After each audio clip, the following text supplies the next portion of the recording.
And back by popular demand is the monthly market wrap. Hey, and just as we're back by popular demand, Edward. Oh, he said it, not me.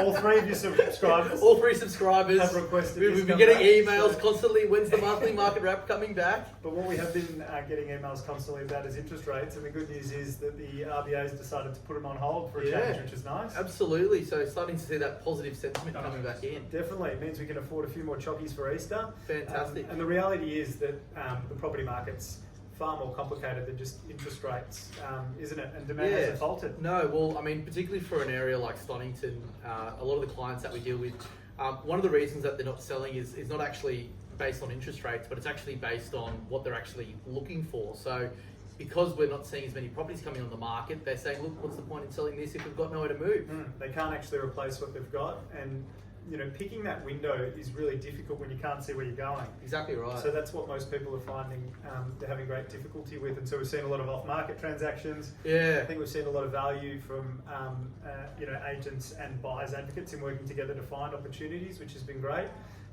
But we've got some great opportunities coming up at the moment, don't we? In that $2 million range. Yeah, so we've got a couple of houses in Clark Street, Pran, which is a fantastic spot. Interesting prospect in the respect that it has two houses on the one title.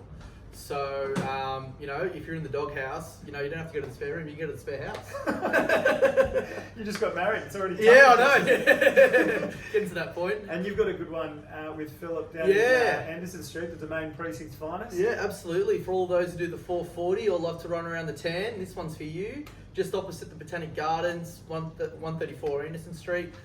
Fantastic apartment there, which we'll be having coming up just after Easter, which will be a fantastic one. And another good one's the two-bedroom single-fronted terrace we've got at 12 McFarlane Street, which that'll be in the affordable range for a house in South Yarra, circling sort of 1.3 million. Yeah. And McFarlane Street, one of the best spots, just wedged such there. a great spot. I mean, you've got the Pran Markets there, Toorak Road, and then Chapel Street as well. What more could you ask for? And if you are looking for opportunities, you've got to be mindful because there's some changes from a heritage perspective, isn't there? Yeah, so City of Melbourne have actually had this massive upheaval. They haven't actually looked at it since 1985, so quite significant given the time difference. And what they've really looked at is overlays and also individual properties getting changed. So from contributory to non-contributory, it's quite a shift. Well, they're making a lot of changes to the individual listings for properties that may have no listing to contributory or contributory to significant, and there has been a big shift from just listing interwar properties, so those between World War I and World War II, to that post-war era. So even some 50s, 60s and 70s blocks that I've seen being heritage listed, which is pretty surprising. Yeah, so crazy. Goodrest Mansion, for example, is listed. No one would disagree with that. Clarahan House on Wall Street getting listed. No one's going to disagree with that. But I'll tell you what, that Telstra Tower on Punt Road that they're planning on protecting is got a few head scratching. It does, and my reception isn't to blame.